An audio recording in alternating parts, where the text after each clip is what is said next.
कहते हैं जिसने एंजाइटी कम करनी है वो किचन में जाके बर्तन धोना शुरू कर दे। बर्तन धोने से, वॉशरूम साफ करने से एंजाइटी कम होती है। क्लीनिंग करने से, भाई ये साफ सफाई वाले जो गंदगी वाले काम है ना, जिनसे थोड़ी घिन आती है, वो करने से एंजाइटी कम होती है। अब आपके ख्याल से घर में जो मालकिन है उसको छिपकली से डर लगता है या जो मुलाजमा है? ज्यादातर जो घर में मेड होती हैं, क्या वो छिपकली इस तरह की चीजों से डरती हैं? क्यों? उनसे छिपकलियां डरती हैं। शहर में रहने वाली खवातीन या मर्द वो इस तरह की चीजों से ज्यादा डरते हैं या गांव में रहने वाले? एंजाइटी जो है ना, यानी जिन कामों से थोड़ी घिन आती है, जो थोड़े मुश्किल लगते हैं, जब इंसान वो करना शुरू करता है तो उसका जो इमोशनल ब्रेन है उसकी ट्रेनिंग होने लग जाती है।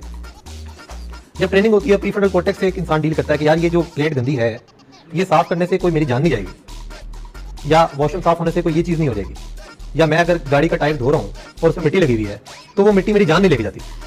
अब जितना ज्यादा किसी इंसान की इमोशनल ब्रेन की ट्रेनिंग हुई और प्रीफ्रंटल कॉर्टेक्स ज्यादा स्ट्रॉन्ग